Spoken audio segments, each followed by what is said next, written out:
buenas noches, bienvenidos una vez más, como todos los domingos a las 20 horas a Legítima Defensa Segunda Dosis. Si nos estás mirando por el canal de YouTube de Caras y Caretas TV, suscríbete al canal si no estás suscrito, hacete también socio de la comunidad. Los que todavía no son socios lo pueden hacer en la página web de Caras y Caretas. Y por supuesto, ponernos me gusta, hacer los comentarios que quieras en el chat, en el perfil de comentarios, y hasta podés hacer donaciones en el chat, ahí en ese simbolito de pesos. Bueno, te permite hacer donaciones sin límite, ni inferior ni superior, creo que eso último no lo hemos explorado. Si nos estás mirando por la fanpage de Facebook, puedes compartir en tu perfil o hacer los comentarios que quieras, elegir entre la gama de reacciones que Facebook te ofrece. Y saludamos a todos los que nos miran por Cardinal TV, en los cable operadores de CUTA, de la Cámara Uruguaya de Televisión para Abonados, en todo el interior del país. En la noche de hoy vamos a conversar con nuestros invitados, invitadas, sobre, bueno, se cumple ahora el próximo martes 27 el 50 aniversario del golpe de Estado, y a propósito de eso elegimos un panel de expertos, verdaderamente, historiadores de mucho prestigio, que han investigado más la historia reciente del Uruguay. Nos va a acompañar el doctor Álvaro Rico, nos va a acompañar el profesor Gabriel Quirici y también la doctora y profesora de la Facultad de Humanidades, Magdalena Broquetas.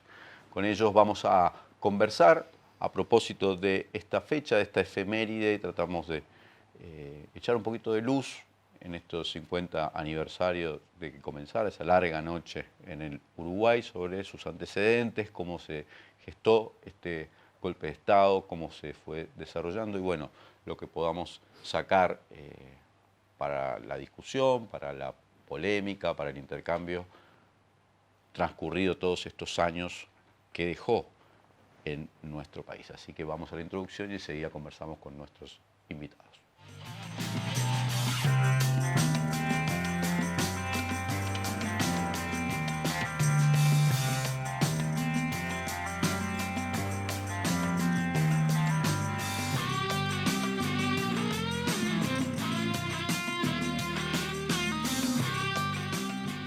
Volvemos con Legítima Defensa Segunda Dosis. Gracias a todos y todas los que nos acompañan, y también a todos y todas los que nos acompañan desde el exterior, que son muchos los uruguayos y uruguayas que nos miran desde la diáspora y que nos escriben mensajes y nos saludan, y bueno, eso nos complace mucho. Bienvenido, doctor Álvaro Rico, profesor grado 5 de la universidad, ex decano de Facultad de Humanidades, además y investigador durante mucho tiempo en el Centro de Estudios Interdisciplinarios del Uruguay, particularmente concentrado en el estudio de la historia reciente, la historia política de nuestro país. Gracias por estar acá. Por favor, el agradecido soy yo. Bienvenido, profesor Gabriel Quirici, ¿cómo te va? Todo bien, Otro muchas gracias por la profesor de invitación. IPA en este caso, y de secundaria, y además también investigador en el área de la historia reciente, y gran divulgador además, porque tiene incursión en los medios. Gabriel, que muchos lo conocerán también por eso. Y bienvenida, Magdalena Broquetas, otra vez a nuestro programa, ya ha estado en otras oportunidades, también profesora, investigadora y con una reciente publicación junto con Gerardo Caetano sobre las derechas en nuestro país. Pero lo habíamos tenido hace no mucho tiempo cuando estudiaba, cuando había publicado aquel libro sobre cómo se plasmaba el anticomunismo en los medios, sobre todo en Uruguay, justamente en los periodos, el periodo que precede al golpe de Estado un poco, y me sirve para dar como una pregunta inicial. Van a ser preguntas abiertas, así que vamos mezclándonos como quieran. Pero si tuviéramos que precisar, está bien, el golpe se da el 27 de junio de 1973, en esa noche, pero si tuviéramos que precisar un momento o un acontecimiento previo donde uno pueda decir, bueno, acá se dio la inflexión, acá se dio esa torcedura que llevó a gestar las condiciones para que se diera esto ese 27 de junio, ¿dónde habría que ubicarlo? Sí, es una pregunta bien abierta. Bueno, es la pregunta, ¿no? Porque es este proceso uruguayo que tiene características tan particulares, en donde además es el presidente electo democráticamente que se transforma en presidente de facto, en dictador, ¿no? El 27 de junio de 1973. Yo creo que podemos conversar bastante sobre eso, pero grosso modo empezar diciendo que hay una mirada larga del camino al golpe, que puede identificar coyunturas, una coyuntura evidente a partir del 68, cuando empieza a haber dos movimientos. Por un lado, la normalización del uso de instrumentos legales de excepción que se transforman en habituales, ¿no? Pensemos que a partir del 13 de junio del 68, cuando se disponen las medidas prontas de seguridad, que no era la primera vez en los 60, ¿no? Recordemos que la primera mitad de los 60 tiene unas cuantas experiencias de medidas prontas de seguridad para contener conflictos sindicales, pero desde entonces hasta el golpe prácticamente no se levantan, o sea, salvo periodos muy puntuales no se levantan, y eso se complementa con otra legislación de excepción, con la suspensión de garantías individuales, 2 veces, con el estado de guerra interno, abril del 72, luego con las leyes, la Ley de Seguridad del Estado. Entonces hay un abuso de instrumentos legales previstos para situaciones de excepción en la Constitución que va a teñir la cotidianidad del Uruguay. Y por otra parte el abuso de la fuerza represiva, ¿no? Que es algo que también es un proceso lento, hay que ubicarlo a inicios de los 60, cuando se moderniza, se ayorna la policía y también las Fuerzas Armadas como segunda línea de defensa, pero que adquiere ya ribetes muy fuertes a partir de 71. Entonces, bueno, ahora para no ahondar en esto, pero sí dejar planteado primero que es un proceso que se puede ver desde diferentes ópticas. Porque ahí vos me estás planteando, bueno, se normaliza el uso de la fuerza o de legislaciones de excepción, las medidas prontas de seguridad, la suspensión de garantías. Bien, eso desde el Estado, ¿no? Pero también se construye, supongo yo, un clima de época, un clima social, alguna situación, no sé, económica, política, que va gestando esos antecedentes que de algún modo permiten que Uruguay pase de ser una especie de Suiza de América a una suerte de descenso hacia el autoritarismo, ¿no? Por eso quería tratar de precisar, ubicar también esas cosas, ¿no? Quizás a veces no lo podés datar con una fecha exacta como podés datar determinado acontecimiento, el fenómeno de la crisis, digamos, ¿no? Porque ahí se diluye más en el tiempo, pero es cierto que lo que hace esa complejidad está que, por un lado, tenés una periodización de hechos históricos. ¿Sí? Ahí sí, efectivamente, 68 al 73 marca un punto importante, lo estuvimos discutiendo recientemente en un coloquio que se hizo en la universidad con mucha profundidad, por qué, cuáles son los rasgos de ese periodo 68-73, pero también y luego lo que sigue, ¿no? 73 al 85, la reconquista de la democracia, pero dentro de la dictadura tenés periodizaciones, estableciendo determinadas etapas y todo lo demás. Cuando hablas de la crisis del Uruguay y toda esa reversión del relato del país modelo, que no fue responsabilidad del que tiró el primer tiro o tiró la primera piedra, porque es todo un proceso en la larga duración que se va gestando y que va generando determinadas condiciones que no logran ser encausadas democráticamente, ahí tenés un punto de inflexión a mediados de los años 50, y uno dice, bueno, ahí se empezó a gestar la crisis económica del país, de un modelo de desarrollo o productivo que tiene sus indicadores, porque esto no los vamos a reproducir ahora, pero efectivamente tiene sus mediciones para indicar en exportaciones, en problemas económicos. 1959 está el vínculo con el Fondo Monetario Internacional, que no se había dado anteriormente en la historia del Uruguay, para de alguna manera... El acuerdo de Assini. Exacto, el acuerdo de Assini, para de alguna manera encontrar elementos que puedan ir describiendo esa crisis económica. Pero luego tenés su traslación no mecánica, digamos, al plano social, por cuanto el Uruguay deja de reproducir aquel estado de bienestar y aquella sociedad de confort que había caracterizado los periodos post-Segunda Guerra Mundial, y ahí sí, quizás los años 60, fines de los 60, el 68 en particular, Magdalena lo mencionaba con la adopción de las medidas prontas de seguridad, marca esa agudización de la crisis social, que a diferencia quizás de otros países, en el caso uruguayo, como había un alto proceso de organización sindical y social y popular también, tiene respuestas en la movilización, tiene respuestas en los paros, y tiene respuestas del Estado, intentando ordenar el conflicto social a través de la adopción de medidas de excepción.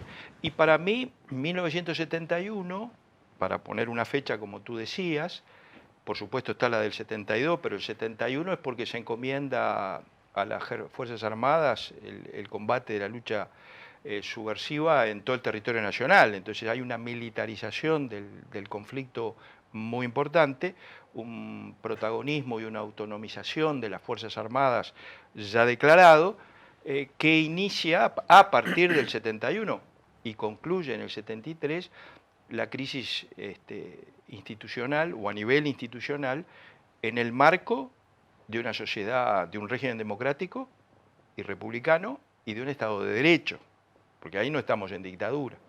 Entonces, para ver un poco el proceso en todas sus dimensiones hay que unir estos ciclos de crisis con las periodizaciones más históricas concretas de hechos relevantes y los fenómenos de ruptura y continuidad que se van dando en esa coyuntura, ¿no? Bien, entonces si situamos ahí como un punto, ¿no? Que es el año 68, por ejemplo, ¿sí? Pero me interesa, con la gente, supongo que a la gente también le interesa, esta parte de antecedentes, de ese autoritarismo previo, ¿no? Lo que se ha dado a llamar el pachecato, ¿no? Recordemos que en el año 67, bueno, Pacheco no es electo, en realidad asume... Sí, a la muerte de Gestido. De manera imprevista. ¿No? Que no sé si es una cosa que es un imponderable, que tiene o no una incidencia. A veces uno dice, bueno, las personas y los procesos, pero ¿qué hubiese pasado? Sí, contrafáctico, pero las características de Pacheco son peculiares además, ¿no?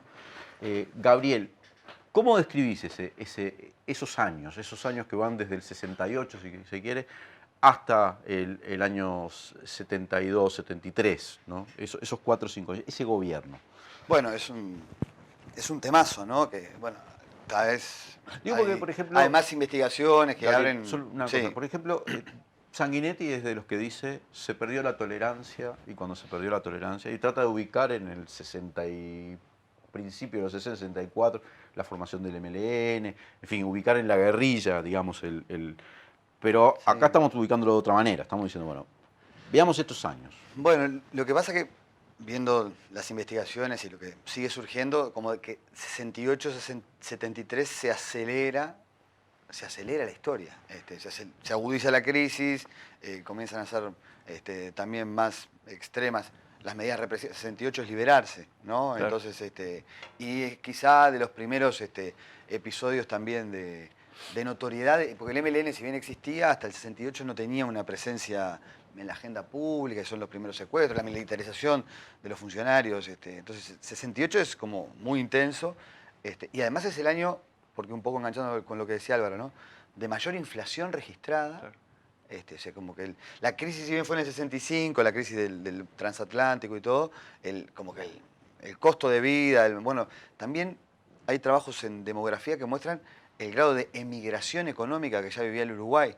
O sea, todo lo opuesto al Uruguay de los 40, 50, ¿no? Entonces, recibía. claro, que todavía era, ¿no? Con saldo migratorio positivo.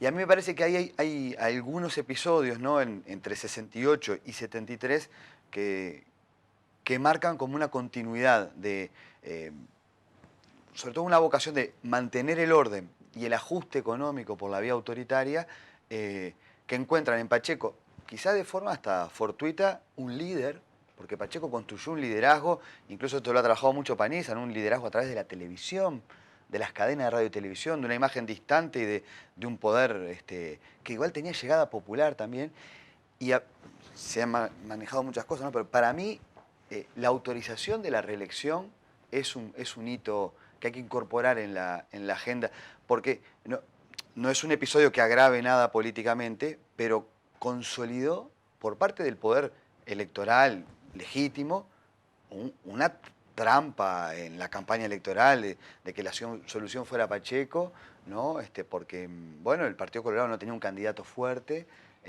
Va a ir junto con Bordaberry, que es un personaje político que viene de otra esfera. Ganaba esa reforma, ¿no? Claro, además autorizando que se vote, ¿no? Al mismo tiempo la reforma, que sea reelecto, en ese marco incluso de estar en campañas que se da la fuga y se termina llamando lo que Álvaro mencionaba, ¿no? A que estén las fuerzas conjuntas. Es decir, hay un momento ahí en el 71 que es más político que sea que de combates armados, pero donde también uno ve que algunos actores sobre todo pienso yo en la corte electoral, el movimiento reeleccionista, que son favorables ya a un clima de régimen de mano firme, incluso salteándose algunas barreras de lo que era la tradición. En Uruguay, yo no sé, capaz que usted, pero no hubo ningún presidente en ejercicio que fuera reelecto en condiciones democráticas, que fuera candidato a la reelección. ¿No? Así creo que es la única vez que pasó, ¿no? Es un hito, que a veces, claro, obviamente uno lo entiende, que Pacheco... Un hito o una trampa. Claro, o decir, bueno, ahí me parece que, por ejemplo, la visión de Daniel Corbo en ese libro es muy interesante el título, ¿no? Cómo hacer presidente un candidato sin votos, porque generó que la elección del 71, además de los agravantes de Guerra Fría que tuvo, ¿no? Una campaña también con mucha violencia política, tenía al presidente en ejercicio haciendo campaña, entonces, y todavía después no ganó. Entonces quedó como presidente una figura que apoyaba eso, pero que tampoco tenía tantas credenciales democráticas. Me parece que ahí hay un problema grande y además el resultado de la elección generó, hoy capaz que uno puede decir desazón, yo no lo vi, pero había otros proyectos democráticos, transformadores, la creación del Frente Amplio, el proyecto de Wilson, incluso muy minoritario, pero Vasconcelos. Es decir, si uno mira el espectro político, no era que la mayoría de la población optó por una solución autoritaria. Sin embargo, por cómo se votó y todo eso, después quedó en el poder quienes pretendían continuar por ese camino. Y me parece que hay un punto, y termino con esto, el 72 acelera todo esto mucho más, ¿no? Porque la reaparición del MLN, el estado de guerra interno, ¿no? Creo que es un conjunto fuerte. Para cerrar este bloque, que es casi como antecedentes, pero quiero hacer esta pregunta, ¿no? Quizá si la pregunta está muy mal formulada, ustedes me la arreglan, porque hay un momento en que Uruguay se inscribe en algo internacional, se internacionaliza, porque estamos hablando del 68, bueno, el 68 es el 68 en Uruguay, pero en todo el mundo, por lo menos en Francia, Sí, la noche de Tlatelolco, hay una cantidad de cosas que suceden en el 68 Seguro. que uno puede decir, bueno, pará, esto está inscrito en otra cosa, más allá de los procesos internos del propio país. Hay algo que sobrevuela esto que estuvimos conversando y que Álvaro planteaba, que es esta dificultad de identificar coyunturas, etapas. Yo no soy tan propensa a marcar un punto de inflexión en la derechización del país o en la pérdida de un Estado más de tipo neovallista en el 68 estrictamente. En algún sentido eso fue algo que construimos en la posdictadura. O sea, si se mira los 50 con esta crisis económica que mencionaba Álvaro, la crisis se hace evidente en el 55, tiene índices inocultables en el 58, empieza la inflación como problema, empieza la pérdida de poder adquisitivo como resultado de la inflación, y Uruguay tenía un movimiento sindical muy potente, muy organizado, con mucha capacidad de vetar, de presionar. El problema en la primera mitad de los 60, en los llamados colegiados blancos, son los paros, son las huelgas, es la CNT que se unifica, es el primer frente en que interviene el Partido Comunista, el Fidel y otros frentes de izquierda, son los gremios estudiantiles. Y es un periodo que cuando se lo mira en detalle, el periodo sobre todo 60-66, de enorme autoritarismo estatal, ¿no? El periodo de la liberalización económica y de conservadurismo social y autoritarismo estatal.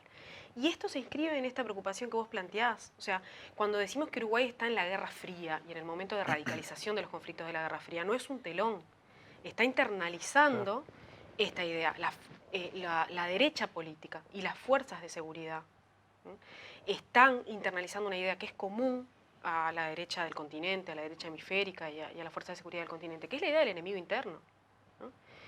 En esa línea se están preparando. A eso responde la idea de la contrainsurgencia, ¿no? La idea de que el enemigo está dentro y que hay que contener porque la subversión es social y es política. Luego se va a sumar la capa de la amenaza guerrillera y se va a sumar la amenaza del Frente Amplio en el 70 y 71. Pero por supuesto que esto no es... En general son problemas regionales, problemas hemisféricos que tienen soluciones, intentos de soluciones locales, ¿no? Pero claro que es parte... Había, por ejemplo, un golpe en el año 64 Pero, en claro, Brasil. usted iba a mencionar eso. Vos mencionaste el Mayo francés y quería decir, también Uruguay vivió su Mayo francés, no es que este proceso al autoritarismo borró las búsquedas culturales y estéticas que se habían generado desde la crítica de la generación del 45. Porque si uno empieza a analizar de alguna manera por fuera de la política, dónde empieza la erosión del relato Uruguay país modelo, el Uruguay de Maracaná o como el Uruguay no hay, es decir, que fue lo que le dio consistencia como relato de identidad a la sociedad durante muchos años, empieza con la crítica de los intelectuales, no politizada, no generada por posiciones político-partidarias, sino desde el punto de vista de sus propios oficios, de sus propias artes, en la búsqueda de la experimentación, en la búsqueda del teatro independiente, que empezaron a cuestionar aquel Uruguay del término medio, aquel Uruguay del empate, aquel Uruguay que decía Benedetti, el Uruguay de la cola de paja, y que empezaron a buscar otras fórmulas estéticas, transgresoras, etc. O sea, eso no hay que descartarlo, digamos, frente a lo cual el autoritarismo también no lo toleró y fue uno de los sectores sociales más castigados, digamos, por esas expresiones. Pero lo otro es lo que ibas a mencionar tú, es decir, tenemos 64 Brasil, tenemos golpe de Estado contra João Goulart, instalación de los gorilas, como se les llamaba a los militares con Castelo Branco, 66 Onganía contra un gobierno democrático del Partido Radical, de Ilia. Tenemos ese proceso que en América Latina es de insurgencia estudiantil y de contexto revolucionario, es decir, de avance de fuerzas de izquierda, algunas de las cuales reivindicaban la vía armada como parte del proceso de lucha y de conquista del poder, y otras izquierdas legales que hacían trabajo parlamentario, de leyes, de movilización obrera, de organización sindical, que también buscaban un cambio del capitalismo, de la propiedad privada y del statu quo. Entonces, frente a esa percepción de amenaza, y en algunos casos no tanta percepción, sino amenaza real, porque en Chile estas fuerzas de la búsqueda del cambio del statu quo llegó a triunfar democráticamente en las elecciones y a ungir a un presidente de una unidad popular de programa socialista. Quiere decir que una coyuntura de América Latina regional de cambios muy importantes que, como bien dice Maggi, también se interiorizaba a nivel nacional, porque también en el Uruguay los primeros movimientos militares de intento golpista fueron en el 64. La Buceca, Guerrondo, la constitución de las logias. La creación de la Legión Artiguista. O sea, hay, no digo una copia, pero sí hay una situación similar que se va dando en distintos países de América Latina, específicamente también en Uruguay, que no es una excepción, ¿no? El Uruguay como sociedad excepcional, en este caso no fue ninguna excepción a su proceso de latinoamericanización. Sí, bueno, en realidad la construcción de la idea de Uruguay excepcional es también un imaginario muy del vallismo, que en parte también era autoritario hasta en términos raciales, ¿no? Es decir, como que Uruguay no era Latinoamérica y somos Latinoamérica, pero yo creo que también hay una cosa, vos decías lo de Chile y se empieza a generar también como una, esto es interesante para pensar, como una, por lo menos, tolerancia a que algunos actores políticos, esto es un increyendo, ¿no? Puedan justificar medidas autoritarias ante otras formas de organizarse socialmente, de organizarse políticamente. Eso es un proceso que se va agravando en Uruguay. Creo que lo que hay que tratar de pensar también, no por poner una fecha, pero sí, bueno, ¿cuándo se volvió eso mayoritario o cuándo se perdieron las coordenadas para que se dirimieran en elecciones o en aspectos más con libertad las diferencias políticas? En algún momento en Uruguay, ¿no? Empezó a ser como, porque también hay una responsabilidad ahí del sector político, ¿no? Porque el ascenso del discurso antipolítico, porque, bueno, Aguerrondo es un caso, pero Aguerrondo no era mayoritario en el Partido Nacional. El ruralismo era importante y movilizaba mucho, pero después se volvió un fenómeno también con base popular, porque yo no me acuerdo ahora, bueno, esto lo sabe Magdalena seguro, pero la JUP se termina creando muy tarde. O sea, la JUP es un movimiento estudiantil, en octubre del ¿no? 70. En el 70. O sea, es un proceso, ¿no? Que viene de la ORPA, de todos aquellos movimientos, pero que en algún momento existían, pero no eran lo predominante incluso en el arco político uruguayo. Y empezó a darse, ¿no?, un fenómeno ahí. Ahora, en esto que estamos conversando, capaz para sintetizar, como estas tres capas de la crisis, ¿no? Una crisis que primero es económica, que después se suma a la capa social y que termina siendo una crisis política. Entonces, hacia el 73, con una mirada corta o larga, es multifactorial y es parte de los procesos latinoamericanos, por supuesto, para las izquierdas y para las derechas. Vamos a ir ahora a un corte y vamos a tener que hacer un salto así, porque es lo que nos da el tiempo, pero vamos a seguir conversando de esto. Vamos a un corte y enseguida volvemos. A veces estamos muy en la chiquita. Y si no, mira. Sí, ponele choclo, picles, ¿te gustan? Dale, ponele todo. Total es gratis. Estamos tan en la chiquita que barremos cualquier tipo de límite. ¡Epa! ¡Qué boquita! Pero, aunque parezca que hasta los más chiquitos están en la chiquita, solo parece. Tomá, pateala, campeón. Porque los uruguayos somos grandes. De corazón, no estés en la chiquita. Pensá en macro. Cuanto más comprás, menos pagás. Macromercado es negocio. En lo que va del periodo, el recorte en la ANEP supera los 150 millones de dólares. Pueden y deben rendir más. Que no te recorten el futuro. FENAPES.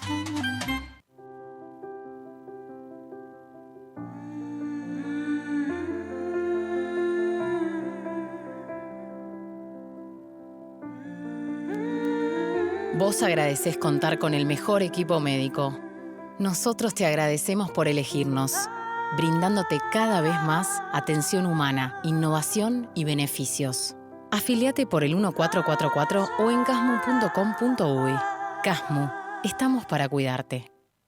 La actuación ilegítima, la dictadura cívico-militar y el terrorismo de Estado actuaron contra toda forma de organización que se opusiera a su proyecto de país. Las mujeres fuimos parte de la lucha. Fuimos torturadas, violadas y encarceladas. Algunas asesinadas. Muchas continúan desaparecidas. Con el abrazo y la unidad convertimos la prisión en resistencia. Exigimos memoria, verdad y justicia.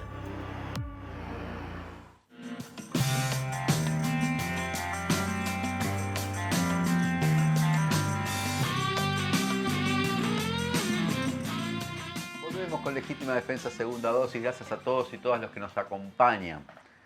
Vamos a hacer un pequeño salto de los antecedentes a los hechos cuyo epicentro está ese 27 de junio.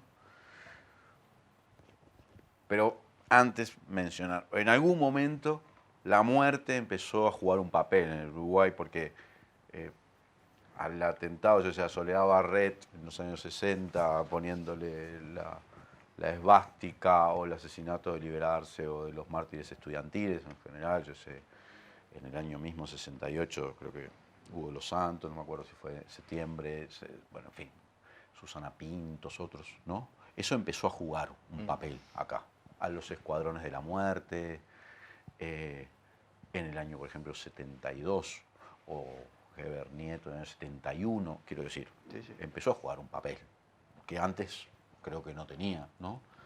Se empezó a...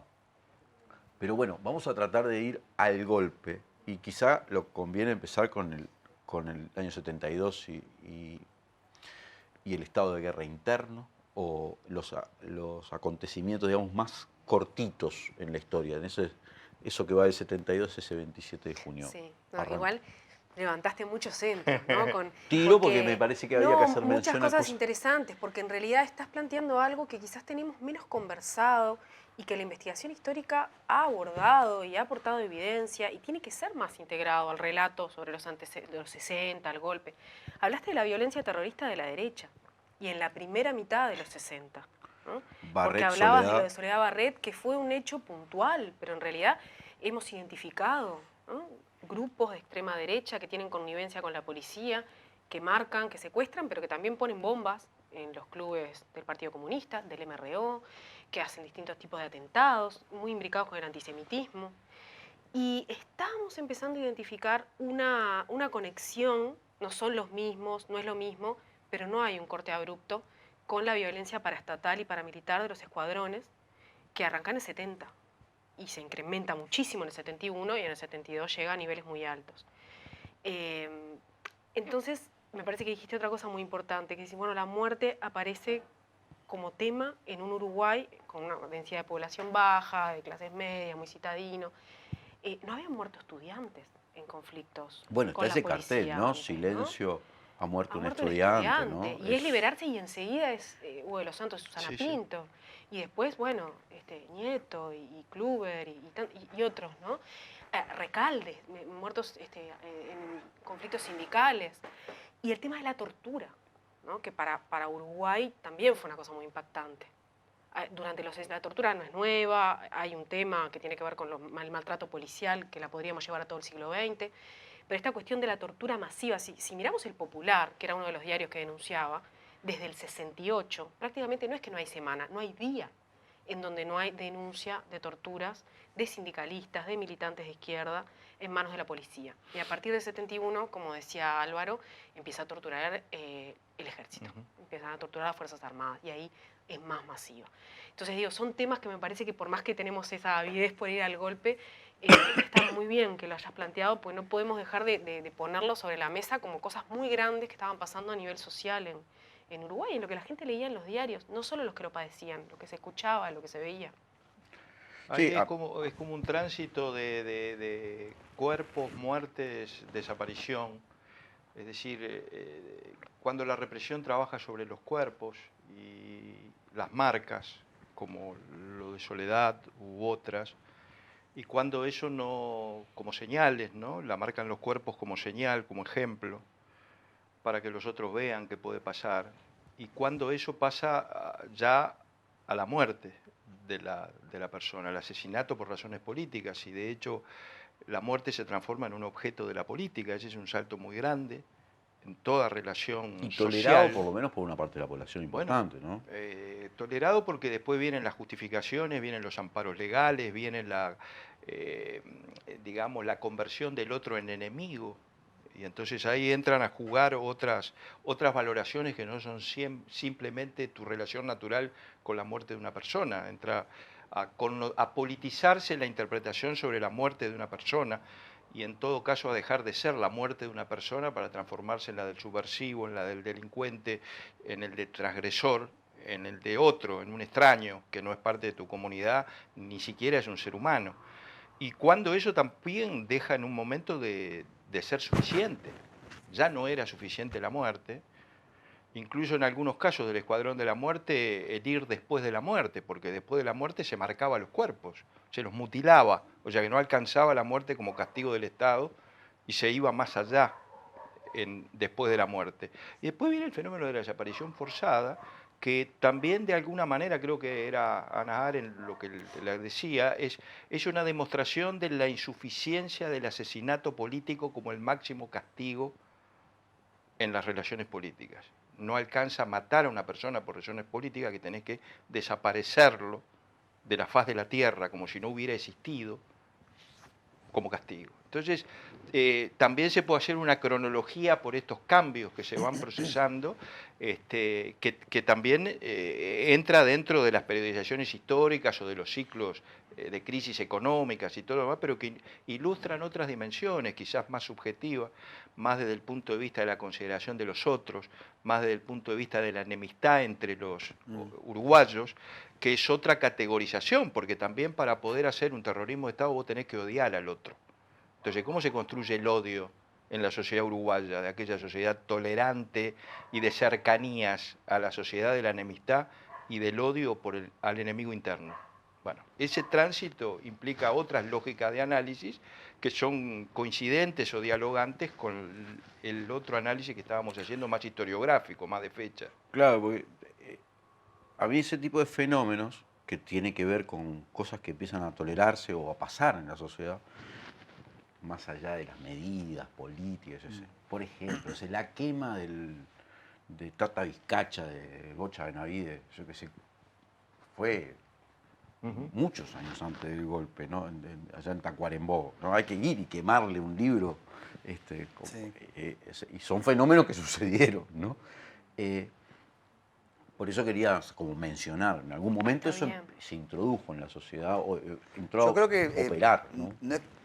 nunca dejan de estar esas situaciones, ¿no? Lo que pasa es que lo que me pasa- hace, ¿sabes lo que me parece, Gabriel? ¿Por qué lo que menciono? Porque me parece tan... Imagínate que hoy mataron a un estudiante de una movilización. No, no, por Yo favor, creo yo que no estoy... yo creo que eso no, sería no digo por normalizarlo. inaceptable hoy en la sociedad Eh, uruguaya, mayoritariamente. Tendría como hasta una sanción electoral. si eso sucede. Quizás sí, pero nosotros nos estamos acostumbrando a los cuerpos descuartizados, de los que no conocemos quiénes son y son parte... Pero sabemos que de no un- es el Estado, de- en principio. pero es un submundo que tiene mucho poder y la lógica del ajuste de cuentas son personas también. Entonces, yo creo que hay una dimensión ahí que creo que un poco también lo mencionaba Magdalena con lo de la tortura, ¿no? Que es decir, que existían violencias que por otras razones se justificaban, podría ser la propiedad, incluso porque pensemos que Uruguay en los 30, que también ustedes lo han estudiado mucho, ¿no? Hubo grupos nazis, hubo grupos fascistas, falangistas, también hubo una cultura ¿no? de la represión, del castigo. Después, lo que pasa que en 45 en adelante, con el triunfo de los aliados, con ¿no? un renacer de la democracia, eso se recuperó la convivencia. Y hubo también un ocultamiento de aquellas tradiciones más autoritarias que algunas, Uruguay, en el siglo XX nace con una guerra civil tremenda. Entonces, a mí lo que me da la impresión es que reaparecen las violencias y que es un tema también que se está estudiando mejor, ¿no? Por un conjunto de miedos al cambio, miedos también construidos, a veces esto que creo que es muy importante, la guerra fría cultural, ¿no? Porque ese detalle que charlábamos, ¿no? Bueno, la ORPADE cuando surgió a buscar qué profesores podían ser, que le lavaran el Persecución cerebro, ideológica. ¿no? Claro, es como Va de la el mano de la macartismo. naturalización de la violencia política, la Claro, persecución y ideológica eso a los también es docentes, violento, a los sindicalistas, a los avalarlo, izquierdistas. ¿no? Es decir, pero cuando eso se vuelve mayoritario, ¿no? Creo que ahí hay como una conexión con el deterioro económico y también creo que hay otro factor y es porque Álvaro lo mencionó, ¿no? Lo del clima revolucionario. Porque creo que también hay que estudiar cómo se fue deteriorando, y eso creo que es un asunto que nos tiene que preocupar siempre, ¿no?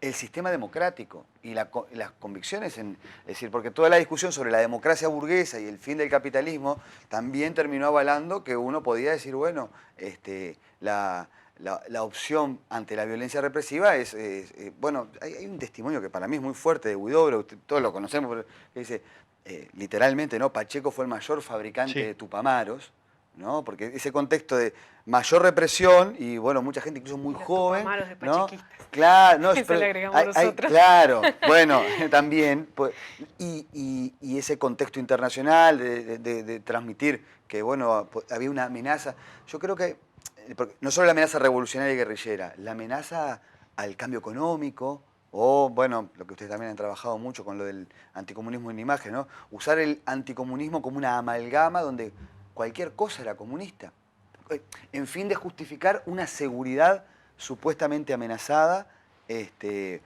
obviamente que en los contextos también porque los horizontes de expectativa de las personas en una crisis económica, desempleo, inmigración, también las urgencias son otras, los miedos se acrecientan, ¿no? Y ahí creo que, bueno, en el Uruguay faltó habilidad política, conocimiento que a veces se estaban dando pasos hacia el vacío para frenar esas violencias. Es decir, no hubo frenos institucionales a la violencia, se hacían los pedidos de informes sobre las torturas y salían muy tarde. Por eso también el sistema político tuvo parte no es complicidad, pero de responsabilidad institucional. Gabriel, vamos a ver. Sabemos que en el año 71, por ejemplo, ya el general Seregni no estaba más en ese ejército, donde, por cierto, estaba enfrentado con posiciones sumamente derechistas, ¿no? Y encabeza el 26 de marzo del año 71 el primer acto del Frente Amplio. No discutamos sobre esas elecciones, si hubo o no fraude, independientemente de lo que podamos creer, se instaló en una parte de la población de que ahí no fue claro ese proceso electoral. Pero lo cierto es que, bueno, llegamos a este año 72, en algún momento, ¿no? Algo empieza a crecer, ya supongo que ya tenía mucha fuerza en el ejército, una ideología, una doctrina, sectores del ejército más o menos diciendo, bueno, nosotros tenemos un papel político para jugar acá, en este país, y ya la democracia está tutelada, si es que existe, o no sabemos cuánto manda Bordaberry, cuánto manda otra cosa. Ese tránsito, 72 a 73, ese año, si querés, año largo, tratemos de echar un poquito de luz sobre eso, me parece como importante. Sí. Bueno, yo creo que Bordaberry Porque además asume tenés con muy poca los legitimidad. sucesos de febrero del 73. Claro, en ¿no? febrero, pero Bordaberry no tiene gran legitimidad por todo esto que charlamos, que además que no es un líder político, pues bueno, habrá que evaluarlo. Pero además tiene la oposición del wilsonismo, la oposición del Frente Amplio, que fue la primera vez que hubo una coalición de izquierdas con tanta votación, más que duplicó lo que siempre sacaban las izquierdas, que eran marginales antes, ¿no? Pero además, volviendo a lo inicial, ¿no? Bordaberry hace un plan de ajuste económico otra vez, ¿no? En esta línea, porque Urbano recuperaba el crecimiento y hay un movimiento social que se va a oponer a ese plan y emerge la acción guerrillera otra vez. Y esto es un debate que también en la izquierda y hay investigación muy buena sobre eso, de optar por declararle la guerra al gobierno, ¿no? En los actos del 14 de abril, y eso termina en el Parlamento votando el estado de guerra interno, que cambia cualitativamente la institucionalidad. Bueno, es un debate enorme si hablar de guerra, o sea, ocurrió, porque también hubo posturas que planteaban, bueno, hagamos una tregua, que se negocie, y eso fue una escalada imparable. Pero abril del 72 cae toda la dirección. Vamos a volver a Claro. esta fecha que planteaba Álvaro, ¿no? Las Fuerzas Armadas se ha ido ampliando el espacio natural de acción, digamos, y lo ha ido ampliando el Ejecutivo, que le va dando cada vez más entrada, con las militarizaciones primero, represión de conflictos internos, conflictos sindicales, custodia de los detenidos. Eso es 63, 65, 68, 69, por las medidas prontas de seguridad antes.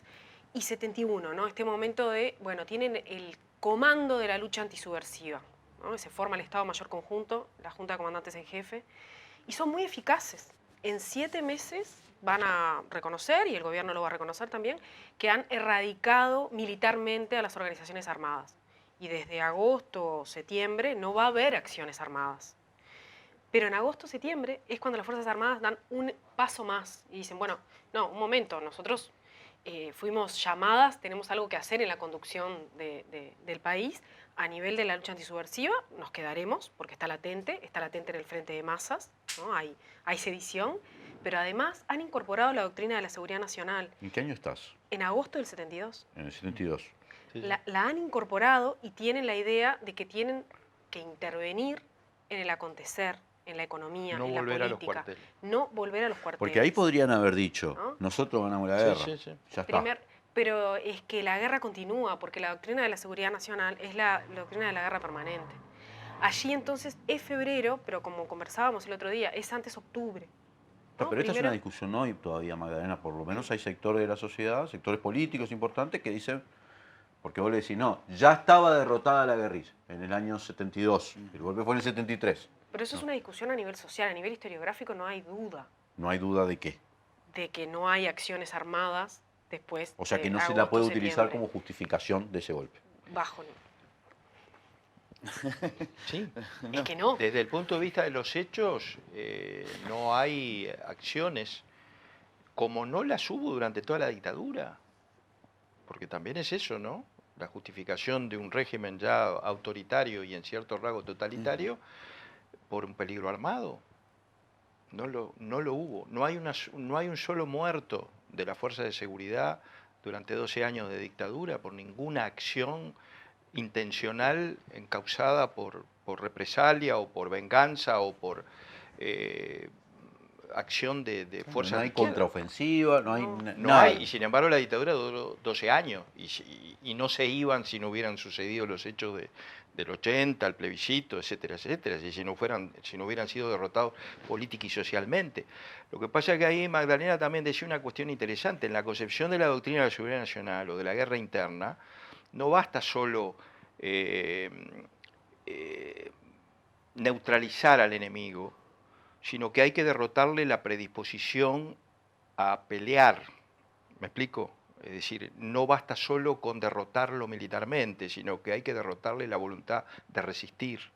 Por lo tanto, en esa concepción de la guerra interna, es una guerra interior también, es una guerra que va sobre la manera de pensar, a combatir la manera de pensar, el pensamiento, la voluntad, hasta exterminarla.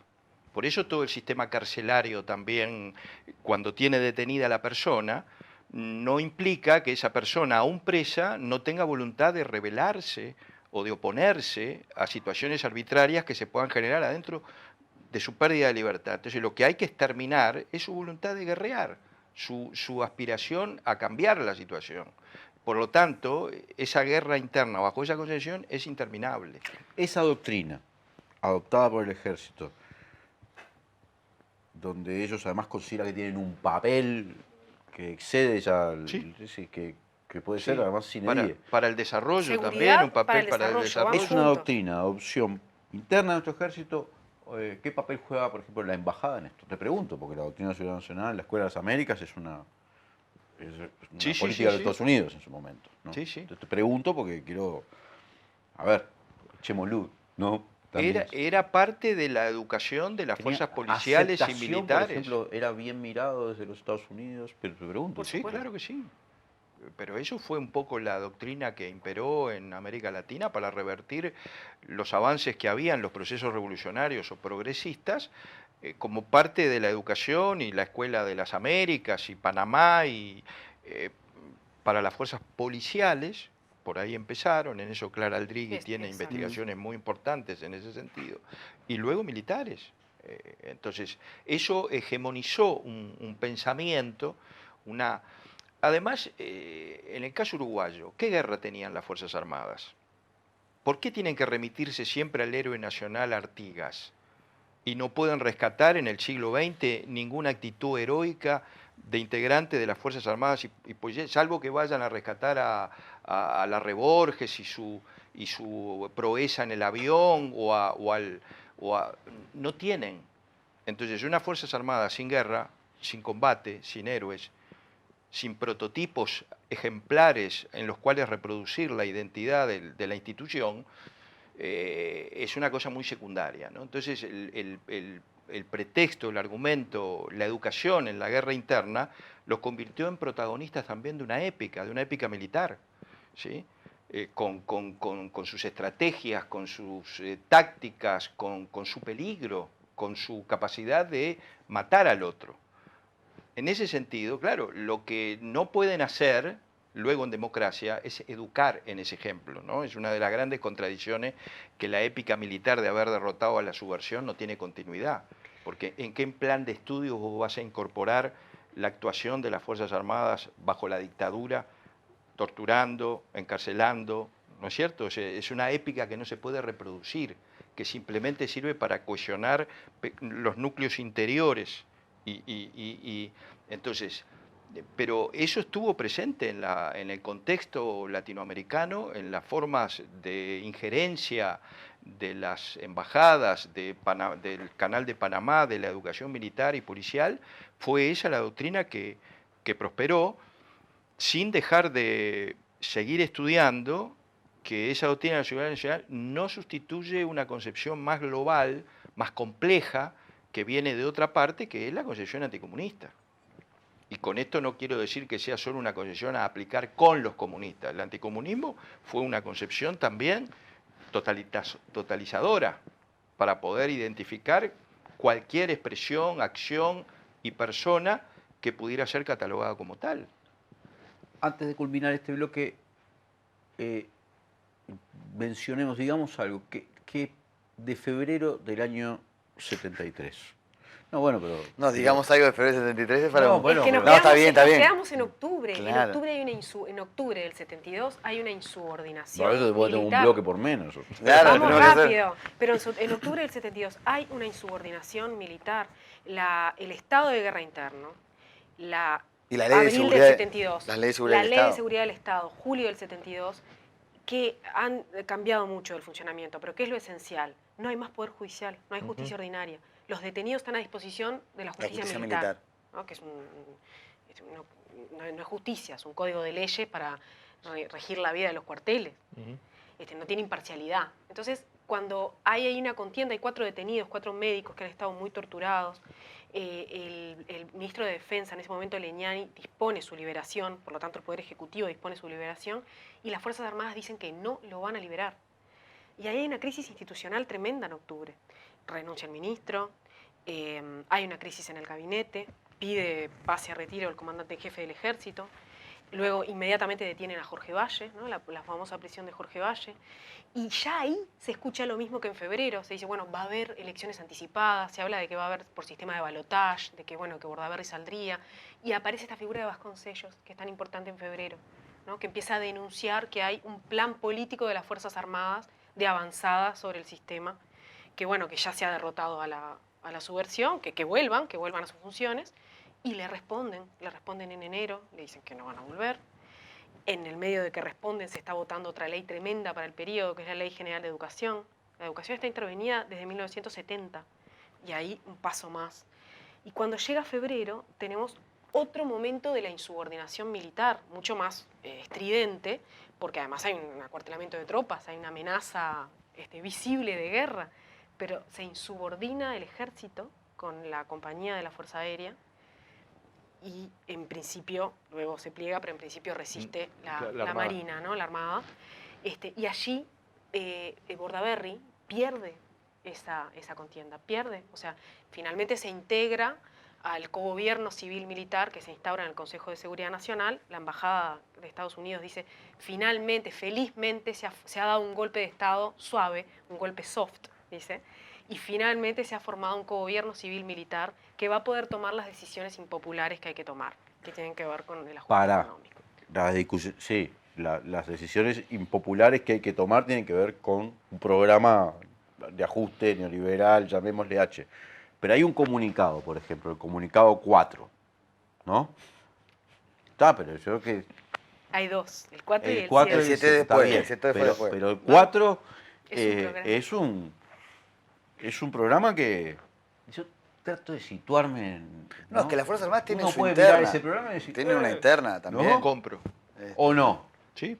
Bueno. Capaz que está hecho para confundir. Bueno. Capaz que... Sí, Bueno, lo eso- del diario El Lunes. Eso ¿no? de hecho para confundir fue una declaración muy posterior de Queirolo al trabajo de Alberto Silva y Caula, diciendo mordieron el anzuelo. No da la impresión que haya mordido el anzuelo Trabal, que estaba ahí, después lo desalojan y termina en París asesinado. Hay interna en las Fuerzas Armadas, hay interna después del golpe en el 74, yo qué sé, incluso había un sector todavía civil, leve, se va a poner el golpe. Lo que pasa es que hay un conjunto de oficiales, sobre todo coroneles, que muy formados en la doctrina de seguridad nacional y en la lucha antisubversiva, incluso en alianza con los tenientes de Artigas, que tienen otra filosofía, que están avanzando, ¿no?, en este discurso salvacionista. Pero lo de febrero es un episodio complejo, muy, muy confuso. Y la discusión sobre el peruano... había también gente que era peruanista, ¿no? Esto es un tema, hasta Sí. conversando peruanistas en el cuartel cerquita de acá de La Paloma, con gente del MLN que estaba en negociaciones para ver si había una reforma agraria. Es muy complejo, ¿no? Es que Sí, la la Fuerza lucha Armada, lo que contra pasa- la corrupción. Dentro de la Fuerza Armada también hay un grupo que termina dando un poder ultraderechista a ese quiebre. Yo creo que en febrero de 1973, exceptuando al comandante Zorrilla, que es quien está al frente de la Armada e intenta defender las instituciones, las Fuerzas Armadas son homogéneamente golpistas y anticomunistas. Una cosa es lo que Y pasó. fachas.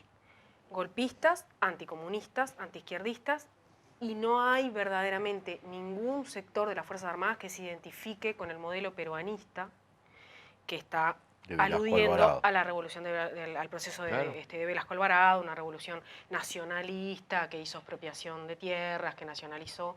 Es un ejército que está muy identificado con el modelo brasilianista, que es un modelo además con fuerte identificación con justamente con Estados Unidos, de anticomunismo, liberalismo, antisubversión. Lo que hay en febrero es una serie de movimientos. La memoria y la discusión pública en torno a febrero nos han impedido separar la paja del trigo, a mi juicio. Porque lo que hay en febrero son una serie de movimientos también muy hábiles. Mencionan a Trabal. Trabal fue un gran cabildante. O sea, no es solo cuando aparecen los comunicados 4 y 7, que el propio Sereñi dijo, eso es un pastiche, esos textos son textos del Instituto Militar de Estudios Superiores, de la Escuela de Guerras, hechos por mí, hechos por Licandro, con algunas modificaciones, que estaban en estudio, que iban a ser discutidos y que ellos los sacan en la crisis de febrero. Y son un pastiche, porque en el medio que dicen tierra para el que la trabaje, nacionalizar la banca, dicen extirpar el cáncer del marxismo, ¿no? Entonces, ¿cuánto hay de programa real, que finalmente se desfibra y no se aplica la dictadura, y cuánto hay de oportunismo y de lo que los sectores políticos, no solo el Partido Comunista, también los democristianos, también los socialistas, muchos sectores, identifican allí un momento en donde ¿qué informes les están pasando? ¿No? Identifican un momento en donde puede haber un quiebre y en donde puede haber un barajar y dar de nuevo, volver a hacer elecciones, sacar a Bordaberry que no tiene legitimidad, y lo mismo el wilsonismo, ¿no? Entonces, febrero es un mes en donde reinó la confusión y en donde hay una interna militar que es homogéneamente anticomunista, pero que también está influyendo en los sectores políticos de una manera que tenemos que estudiar mejor. El libro de Gonzalo Varela, que acaba de publicarse ahora en papel, es un libro que circulaba hace un par de años, es muy puntilloso en ese sentido. Es una reconstrucción de febrero muy interesante y que por lo menos da pistas para ver esto en la perspectiva que lo estoy planteando. Antes de cerrar este bloque, ¿te parece que se usa esto de febrero, hoy mismo, en estas épocas, cuando se discute, cuando se hace, digamos, se trata de discutir lo que sucedió hace 50 años, ¿se usa esto de febrero como para generar una confusión? Te pregunto, porque yo a veces veo que aparece esto de febrero del año 73 como sí, para yo creo que se usa como para decir que se apoyó un golpe y me parece que hay una exageración. Pero entonces, claro, entonces el golpe de Estado lo dieron el editorial del Popular. Y te das cuenta que es una cosa que no tiene... ¿Quiénes fueron las víctimas de la dictadura? No tiene nada que ver. Al Uruguay le pasa, ¿no? Yo por ahí lo decía, tiene dificultades para precisar bien el día de la independencia, de la independencia, tiene dificultades para apreciar si fueron 33 los orientales o fueron más, tiene dificultades para apreciar cuándo fue el día del golpe de Estado. El cuadro de Blanes no ayuda, ¿no? Bueno, entonces, es muy lindo. El deslizamiento del 27 de junio al 9 de febrero, o ahora en las teorías negacionistas con la ley esta de prisión domiciliaria, llevarlas a 1963 y al asalto al tiro suizo, es también una manera de descentrar la discusión y de responsabilizar a otros actores. Es evidente que si vos decís, bueno, febrero 27 de junio del 73, el golpe lo da el presidente constitucional, ¿de qué partido era? ¿Con qué apoyos sociales y políticos los da? En alianza con las Fuerzas Armadas, ¿quiénes eran los generales que integraban el staff superior de las Fuerzas Armadas? ¿De qué partido político eran? O sea, te metes en una línea de argumentación y documentación que es bastante fuerte, ¿no? No resiste la empiria. Claro, entonces sí, bueno, sí, fue el 9, yo pienso que fue el 9 de febrero. Porque, tiene asidero. Y si después decís, bueno, sí, lo dio Bordaberry, pero en realidad, ¿cuál es la explicación? La escasa convicción democrática que Bordaberry tenía. O sea, no hay razones institucionales, estructurales, políticas. Entonces, así vale todo, ¿no? Vamos a ir a un corte, enseguida volvemos con más Legítima Defensa, segunda dosis. A veces estamos muy en la chiquita.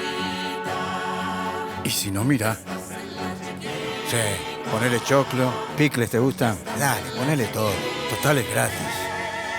Estamos tan en la chiquita que barremos cualquier tipo de límite. ¡Epa! ¡Qué boquita! ¿Eh?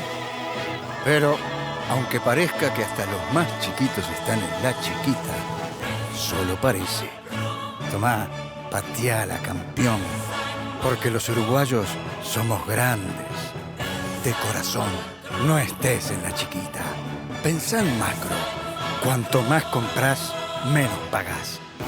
Macromercado es negocio. En lo que va del periodo, el recorte en la ANEP supera los 150 millones de dólares. Pueden y deben rendir más. Que no te recorten el futuro. FENAPES.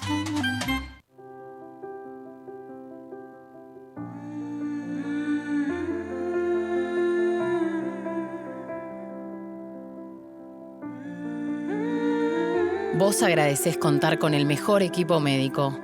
Nosotros te agradecemos por elegirnos, brindándote cada vez más atención humana, innovación y beneficios. Afiliate por el 1444 o en casmu.com.uy. Casmu, estamos para cuidarte. Firma Digital Habitat es una plataforma para que todos los usuarios puedan subir, firmar y enviar documentos con la misma validez que la firma presencial, garantizando que todos son quienes dicen ser. Solicitala sin costo en nuestra web e identificate por única vez en cualquiera de nuestros locales para poder firmar desde donde estés. En Habitat, hoy más que nunca, te hacemos la vida más fácil.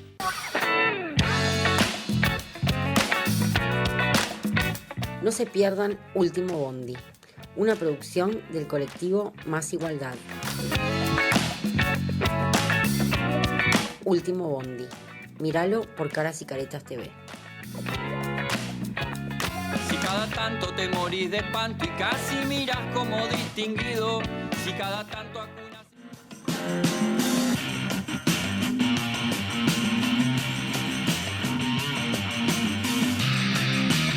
Volvemos con Legítima Defensa, segunda dosis. Gracias a todos y todas los que nos acompañan. Siempre digo que hay que hacer un programa con los bloques y un programa con los entrebloques, con los cortes, porque me entretengo mucho yo en la conversa entre los expertos, así sin filtro. Quiero, en este último bloque, plantear... Bueno, tenemos el golpe de Estado el 27 de junio del año 73 y se va a dar el proceso, la huelga general, que ya venía de alguna manera decidida del Congreso del Pueblo, no sé, en el año 65, 66 ya se había dicho esto, no es que estuviese decidido, no sé si fue así, pero que en caso de una ruptura institucional de este tipo iba a ser esa la respuesta hasta el 9 de julio, pero hasta el 9 de julio duró. Pero quiero utilizar esto para plantear este punto. El golpe de Estado tuvo esa participación protagónica de los militares, está esa imagen ahí en el Salón de los Pasos Perdidos, pero tuvo respaldos. Habíamos mencionado la Embajada de Estados Unidos, pero también tuvo respaldos internos de sectores económicos y tuvo resistencia de otros sectores económicos de la sociedad. Y a mí me parece que esto también es algo como que hay que conversar un poco, porque si no quedamos en que es un golpe de militares o de un presidente antidemocrático, no, pero pará, respondió a ciertos intereses también y fue resistido por otros. Entonces quiero plantear esto también como una pregunta abierta. Bueno, se da ese 27 de junio del 73, ¿quiénes están detrás del golpe, más allá de los militares? ¿No? ¿Y cómo puede comprenderse o qué impacto tiene esa resistencia fundamentalmente obrero-estudiantil, digo, por lo menos de manera organizada, ¿no? Así que bueno, Álvaro. No, yo, a ver, domino menos y sigue siendo, me parece, dentro de los temas a investigar que Magdalena planteaba, que todavía nos falta mucho, la parte de la complicidad empresarial, económica, con el tema del golpe y la dictadura, claro.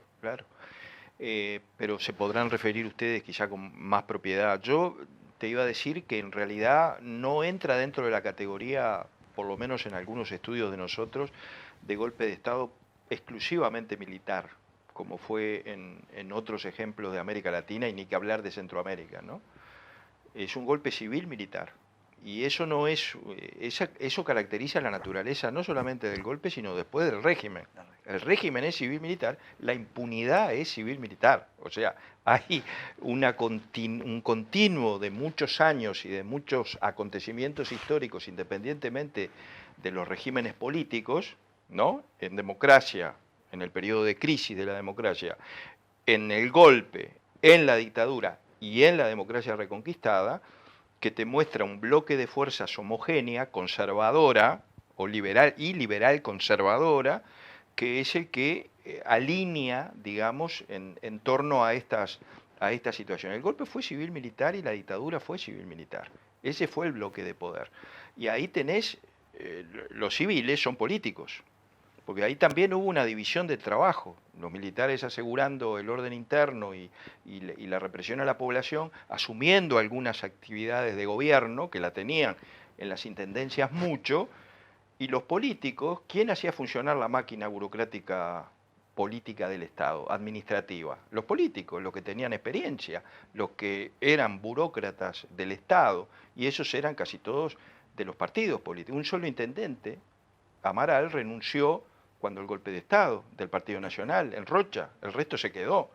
Entonces, si vos mirás toda la nomenclatura burocrática del Estado autoritario, si mirás la integración de la nomenclatura política en que se reconfigura el Estado, el Consejo de Estado, etcétera, etcétera, ¿a quién vas a encontrar? Políticos vinculados incluso a otras experiencias derechistas o golpistas. ¿Quién era Aparicio Méndez? No, reaparecen. ¿Que reaparecen? Sí, ¿Quién claro. era Aparicio Méndez? ¿Quién era de Micheli? Claro. ¿En qué De hechos la época de políticos Terra, es estuvieron en la increíble. época de Terra?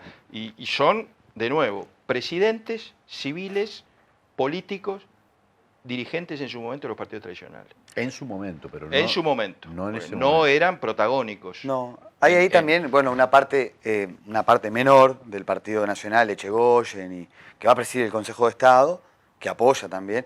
Básicamente, ¿Y capaz Pacheco? que, bueno, Pacheco y todo era lo que la llamaba, mayoría en el Partido Colorado. yo lo mencioné y por eso decía lo de la reelección. El reeleccionismo fue golpista. El reeleccionismo era una banca porque en el desafuero a Erro, que termina saliendo negativo, pero los que votan por el desafuero, salvo la lista 15, terminan participando del golpe después, que son 49 diputados, perdón, 47 termina siendo, pero es decir, hay como una parte civil que también está de acuerdo con esta solución, y a mí me parece, ahí, bueno, y ahí es raro el diputado Vasconcelos, que no va, una cosa muy rara, pero hay una cosa interesante, sobre todo para conversar respecto a lo anterior, es que para la gente, sí, junio fue el golpe.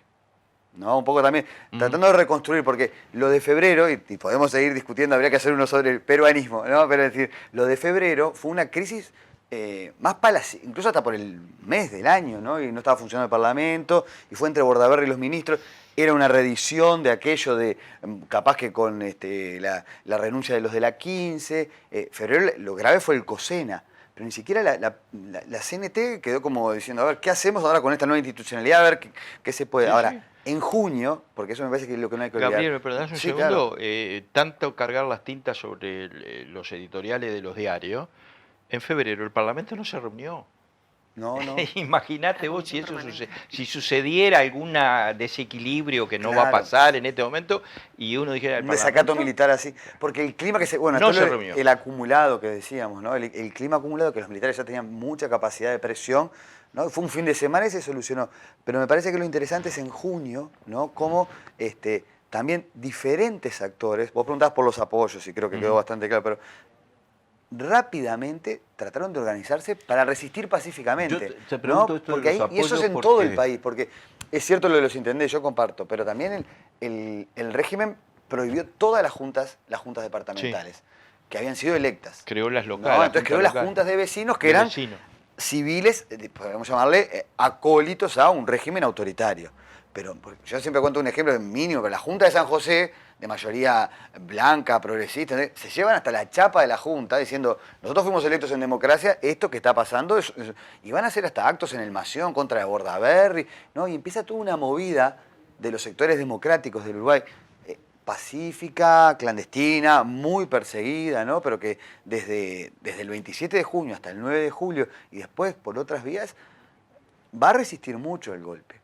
Que me parece que también es interesante observarlo como que tiene que ser un golpe de fuerza de estas fuerzas del orden y el ajuste autoritario, porque no tienen la legitimidad democrática, con todos los problemas que tuviera la democracia, ¿no? Ni siquiera cuando ya habían armado una fake news tremenda con Erro y todo eso, no, lo frenan. Es decir, y la gente resistió mayoritariamente a como pudo, y creo que es también un dato interesante de la historia uruguaya, ¿no? Es decir, no digo que no haya otro caso en el mundo, a mí no me gustan esas cosas, pero es decir... No, pero en la región, cuando se dieron los golpes de Estado, fue el único Sí, caso en que hubo sí, una resistencia es la masiva, nacional, pacífica y prolongada, ¿no? Sí, y otra cosa que yo pienso es que en Argentina estaba volviendo la democracia, ¿no? Cómo pesa lo regional a veces, y ahí lo que decía Magdalena yo comparto, y cómo nosotros tenemos que ver cómo pesa lo brasileño, porque la doctrina de seguridad nacional entró mucho más por Brasil, ¿no? Porque en Argentina estaba volviendo incluso, no sé, muchos uruguayos se encuentran asilo en Argentina hasta que venga el golpe del 76, ¿no? Bueno, pero yo creo que eso puede tener, no sé... Como que habría apuró acá, situarse en decís. la época. Ustedes son historiadores y se pueden hasta a veces imaginar situarse, ¿no? Pero yo me imagino cómo impacta en estos sectores militares tan conservadores, tan de derecha, cosas que, no sé, el 25 de mayo del 73, o sea, un mes antes del golpe de Estado, tienen a Allende, a Dorticós y a Cámpora en la Plaza de Mayo asumiendo. O sea, el gobierno de Chile, no sé si... Sí, el miedo a los la tipos Unidad de Popular era grande también. Sí, es cierto. de todo. Bueno, Lo que se viene, ¿no? Vos decís, cuáles son los apoyos, no es solo militar, sin duda. Nunca ha sido lo que ya juzgado dijeron. nadie, porque por ejemplo en Argentina a Blaquier y al Ingenio Ledesma lo juzgaron. Sí, Martínez de Oz.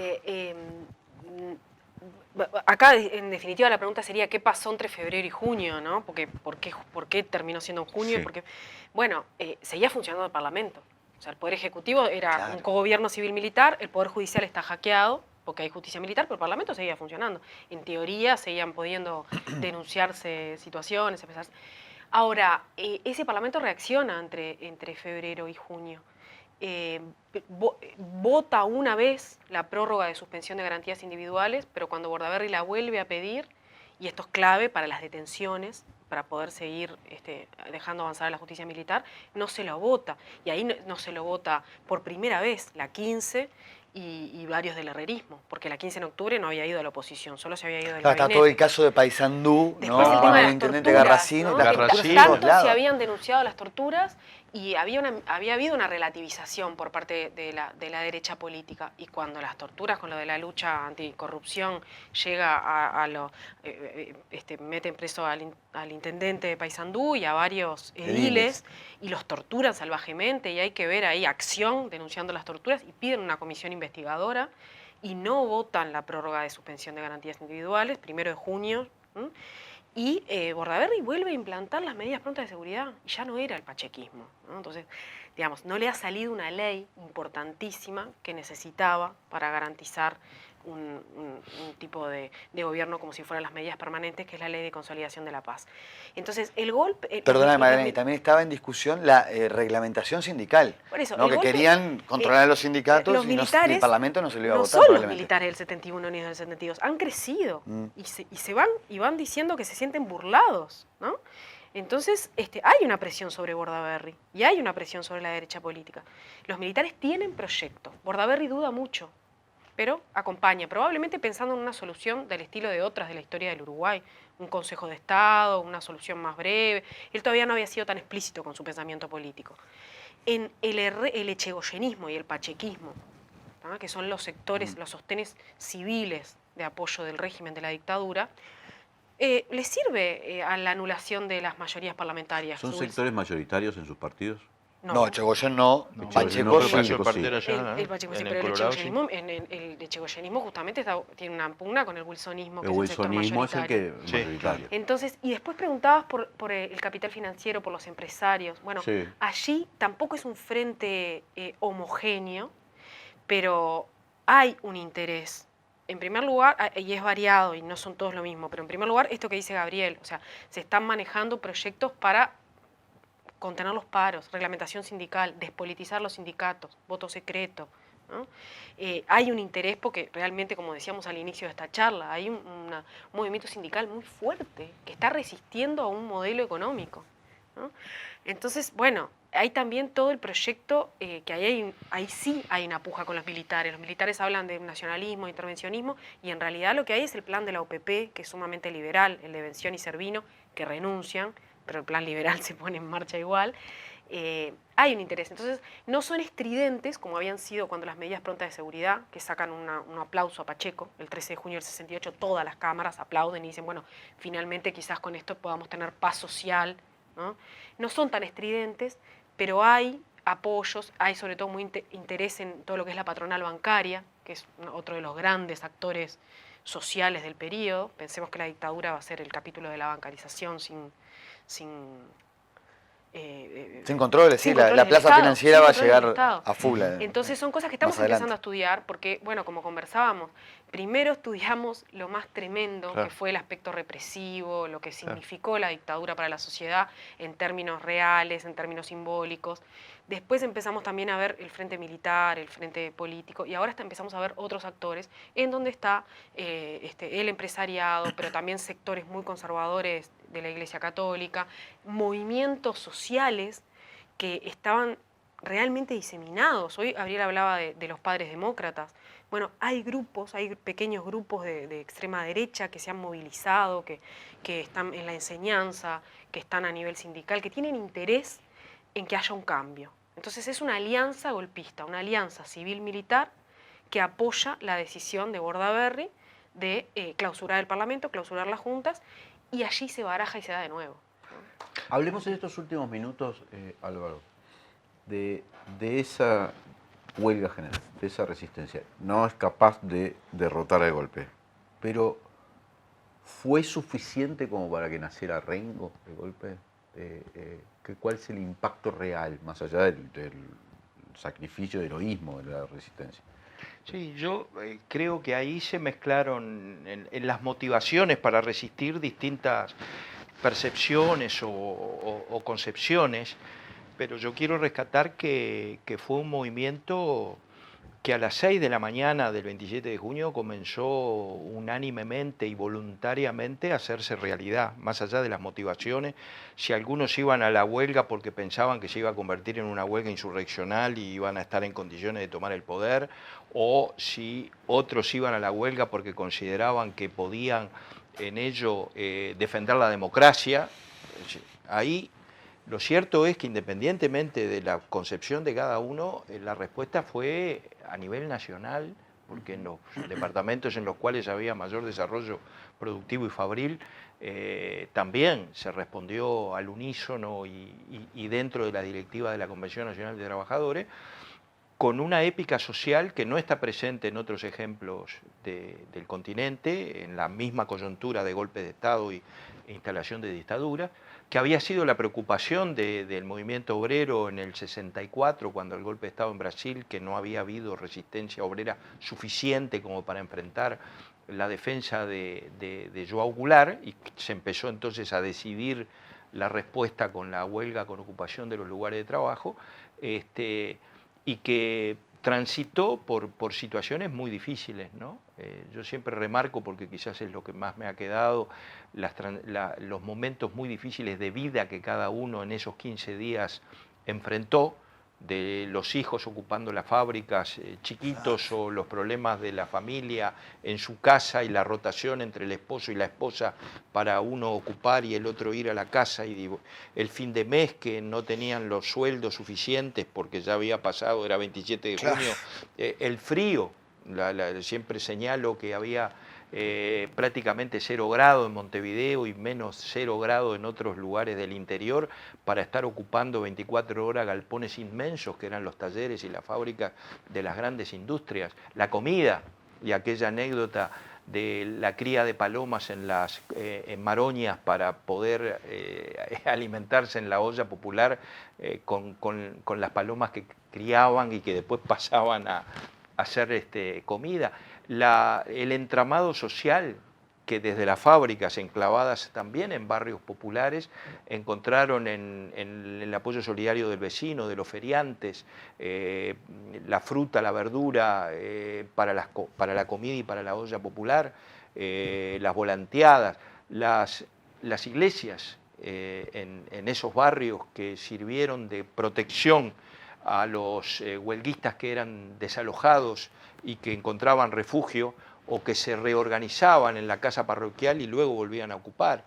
Y la propia violencia desplegada por el Estado, que fue una violencia muy política, ¿no? Por eso el golpe también tuvo etapas, porque los golpes de Estado son golpes, es una técnica, pero también está guiada por la política. Y entonces hay fenómenos de acumulación de fuerzas, hay fenómenos para saber qué pasos das. Y la huelga no tuvo una represión como podía haber, como fue el bombardeo a la Casa de la Moneda en Chile, ¿sí? Sino que fue una represión dosificada, combinada con negociación y con demagogia, porque al mismo tiempo, los primeros días se conversaba con los dirigentes de la CNT, los militares, o los primeros días no se desalojaba por la fuerza. Entonces, en la medida que el movimiento huelguístico se continuó en el tiempo, entonces empezaron los desalojos violentos, empezaron los comunicados amenazando con despedir del trabajo a los que no se reintegraban, comenzó el decreto aquel que daba rienda libre a los patronos y a los directores de entes para despedir si no se reintegraban al trabajo, y quedaron cientos de trabajadores desocupados en aplicación de ese decreto, y comenzó también las muertes, ¿no? Ramón Pérez y Walter Medina son asesinados en el marco de los 15 días de huelga general. Entonces, es una micro experiencia fundamental de épica social muy interesante y muy importante de analizar, y es un legado, indudablemente, para la defensa de la democracia en el Uruguay. Muchas gracias, Álvaro. También muchas gracias, Gabriel, y muchas gracias, Magdalena. Vamos a seguir nosotros en los próximos programas tratando de buscar también otras perspectivas, buscar perspectivas sobre este tema, sobre este golpe que se cumple ahora el martes 50 años. Pero gracias a ustedes por esta charla tan interesante. Gracias. Y gracias a vos. a todos y todas los que nos están acompañando. Vamos a un corte, enseguida vamos a tomar un café con Poppy Avelando, mi amigo Poppy, que además inveterado periodista, que también fue militante y también fue víctima de esa represión y sus buenos años de cárcel que se comió. Vamos a un corte y enseguida volvemos. Firma Digital Habitat es una plataforma para que todos los usuarios puedan subir, firmar y enviar documentos con la misma validez que la firma presencial, garantizando que todos son quienes dicen ser. Solicitala sin costo en nuestra web e identificate por única vez en cualquiera de nuestros locales para poder firmar desde donde estés. En Habitat, hoy más que nunca, te hacemos la vida más fácil. La actuación ilegítima, la dictadura cívico-militar y el terrorismo de Estado actuaron contra toda forma de organización que se opusiera a su proyecto de país. Las mujeres fuimos parte de la lucha, fuimos torturadas, violadas y encarceladas, algunas asesinadas, muchas continúan desaparecidas. Con el abrazo y la unidad convertimos la prisión en resistencia, exigimos memoria, verdad y justicia.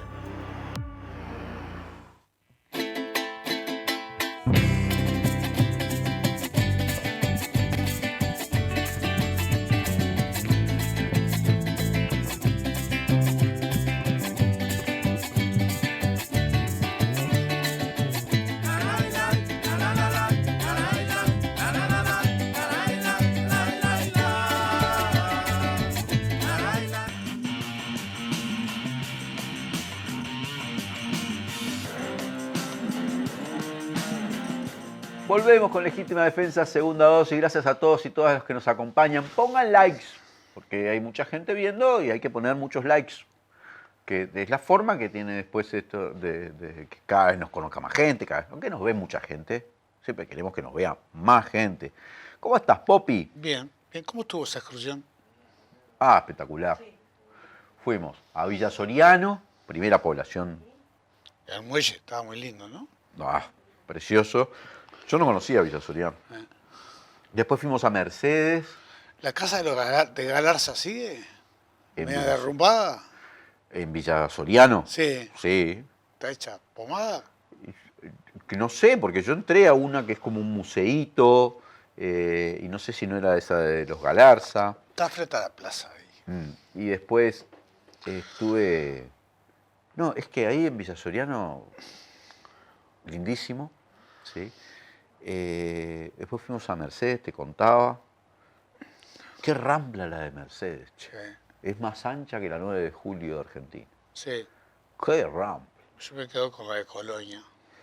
Y después fuimos a Paysandú y fuimos a la meseta de Artigas, ahí cerquita de Purificación. Qué lindo lugar la meseta de Artigas. Nunca fui. Ah, no sabes qué lindo, el 19 de junio. Además está la placa esa de acá, sí, de Seregni también, porque ahí se esparcieron sus restos. restos. Las cenizas. Sí. También los de Daniel Vidart, que escribió en algún tiempo en Caras y Caretas. Bueno, estuvo buenísimo. Ah, ya me permite esto decirle a la gente que ya hay mucha gente que ha confirmado su participación en la excursión que vamos a hacer a Cuba.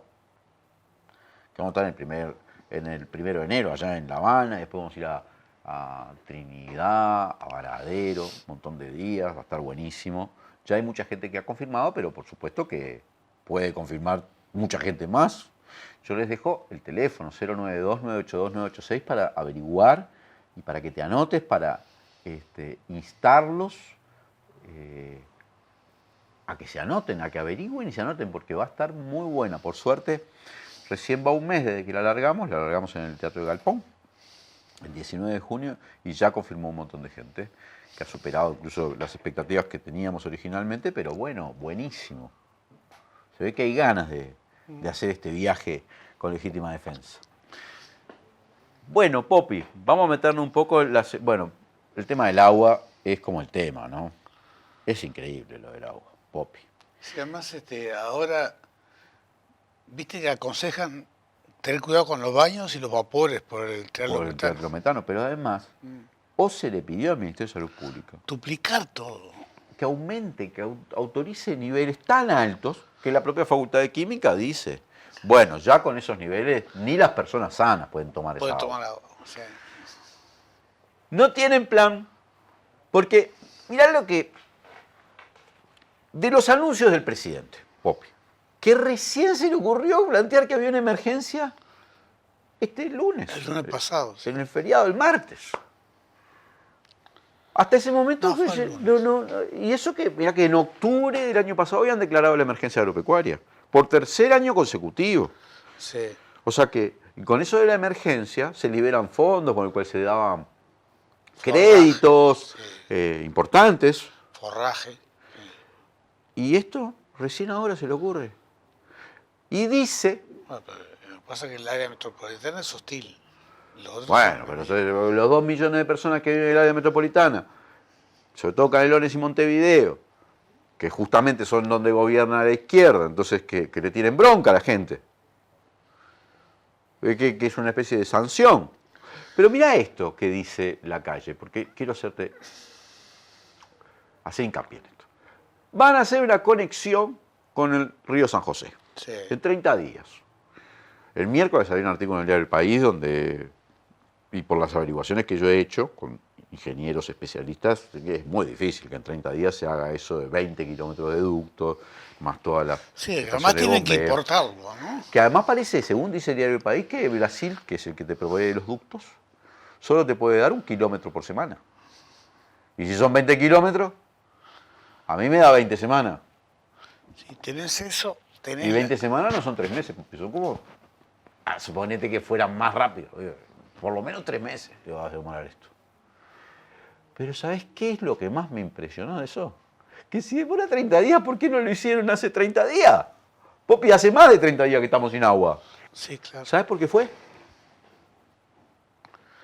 Porque la OPP, o sea, ya sabemos quién, no quería poner la guita. 20 millones de dólares es mucha plata. Que llueva, esperaba que llueva. Mientras tanto que se joda, total. Pero hay otra de Alfi. ¿Viste esa de que a Alfi le preguntaron por qué no había una rebaja o no se dejaba de cobrar? No, una rebaja de las tarifas de la OCE. Dijo, no, porque la gente iba a usar el agua para todo. Cuando la gente no quiere usar el agua. ¿Vos te das cuenta de lo que dice Alfi? Confiemos en el control de la gente. Ah, pero si le bajás las tarifas no confías en la gente. No, porque... El tipo tiene una cabeza tan neoliberal que piensa que el precio es el único regulador. O sea que si las cosas son baratas, la gente consume mucho, y si las cosas es cara, la gente consume poco. Y no importa la calidad, ¿no? Pero con esa teoría, Popi, pero con esa teoría, todos estaríamos comiendo tornillos, porque los tornillos son baratos. Sí, más la teoría de Botana, de que la regulación de los precios la hace el ama de casa. Que además se quedó en los 50 en las familias, ¿no?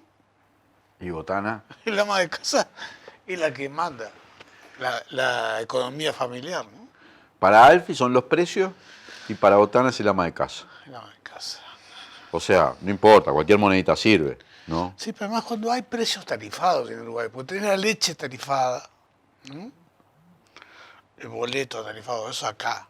¿No? Vos viste que para votar esa ley, donde le quitan los impuestos al agua embotellada, que también venía planteándose por la oposición, por el Frente Amplio, hace un montón. No lo habían hecho. Para votar esa ley no conseguían la firma en la bancada oficialista. Tuvieron que recurrir a la firma de Cabildo, sí. Y del Frente Amplio. No podían ni dar quórum. Y después se enojaron porque el Frente quería que regularan los precios. Ah, no No, no vamos a poner regular precios. Controlar precios, claro. Qué increíble que son, Popi. Por eso te decía, cuando Uruguay tiene precios tarifados, y ya no hay problema con la leche, por ejemplo.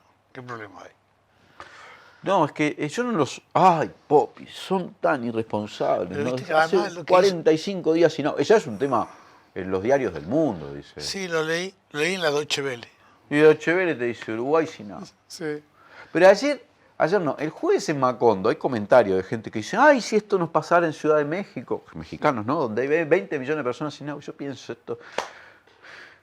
Nosotros que vivimos arriba de un tanque de agua tenemos este problema, Popi. Somos la gente nos mira con asombro en el mundo. Y no se va a resolver. En meses, vas a ver. No, aunque llueva, va a costar eso. Meses. No va a llover, Popi. Pero que llueva, suponete que dice que para agosto puede llover. ¿Pero cuánto va a demorar en arreglarse eso? Además, ¿Te das cuenta que si Juan Luis Guerra fuera uruguayo, en lugar de ojalá que llueva café, dijera ojalá que llueva? ¿No? Sí. Y ya está. bueno, Hacía tremenda Sturla canción. hizo un esfuerzo. No me quiero meter con Sturla. Sturla hizo un esfuerzo, ¿no? Sturla. Sí, hizo un rezo. Que lo publicó en Twitter. Es insólito ese tuit. A ver si lo muestran el tuit este. Es insólito el tuit de Sturla.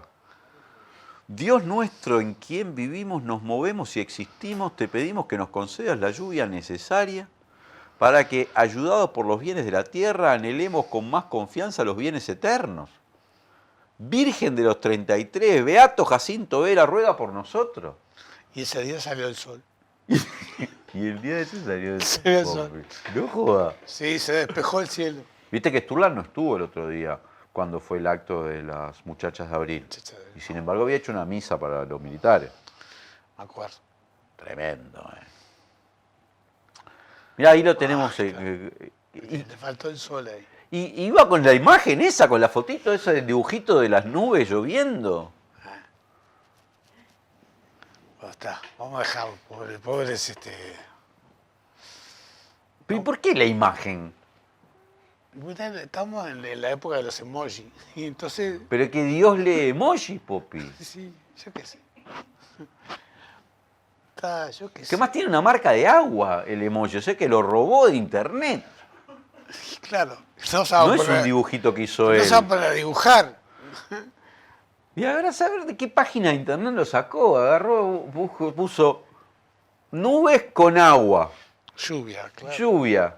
Le salió esa y la colgó así, Sturla.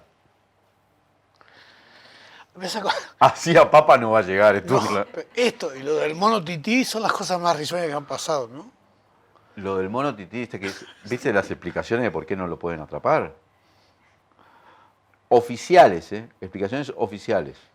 Porque resulta que el mono tití llega a un lugar pero se va.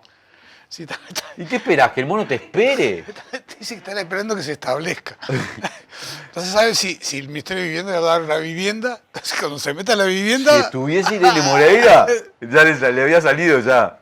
Entonces, ahí va a ir la trampa. Habitacional al mono tití.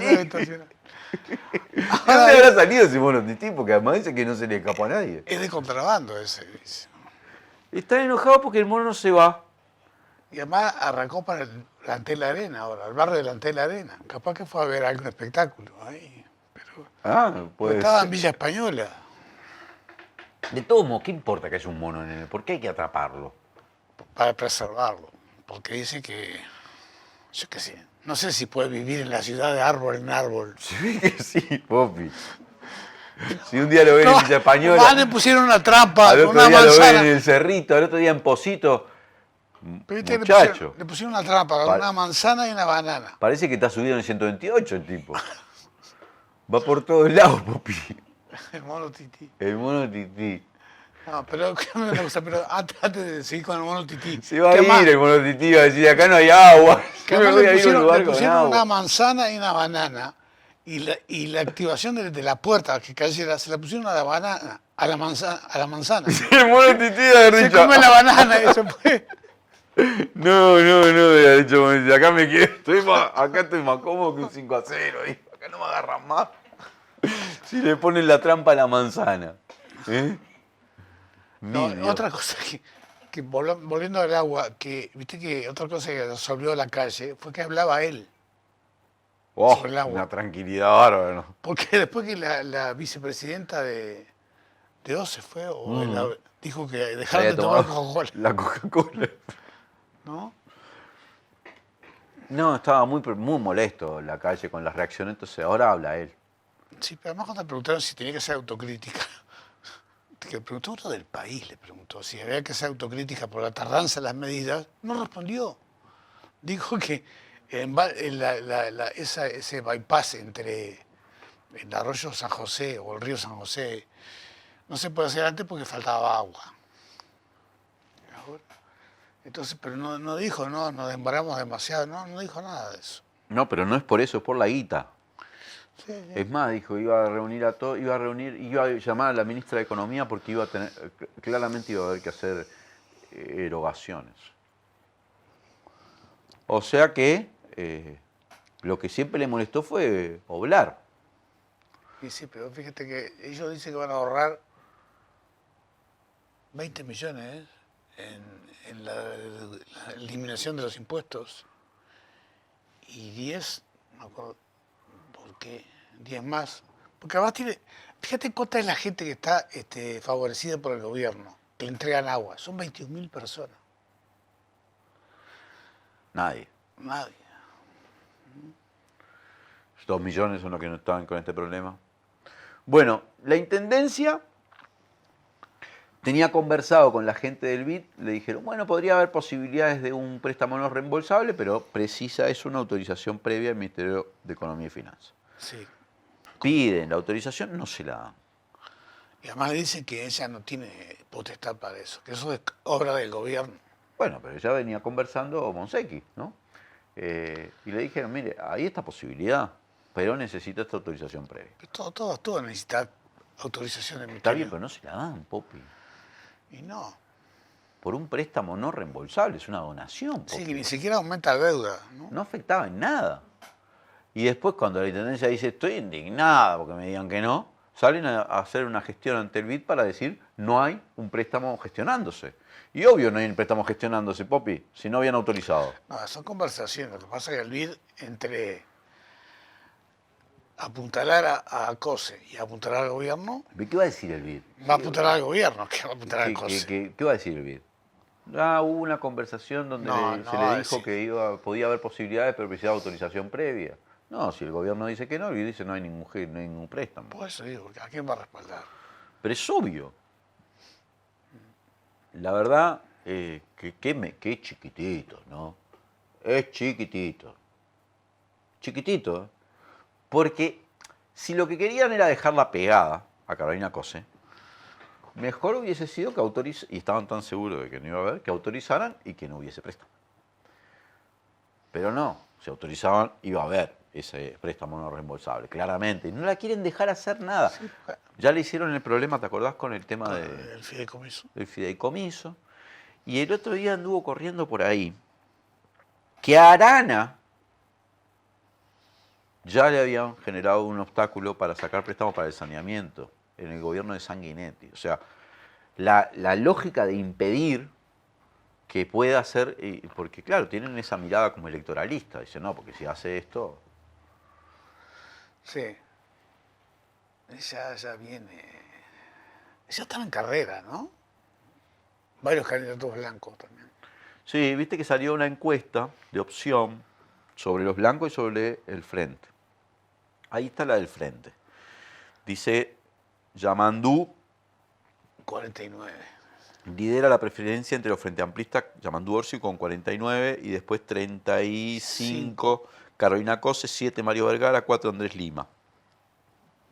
Marca bien Andrés Lima, para lo que uno, ¿no?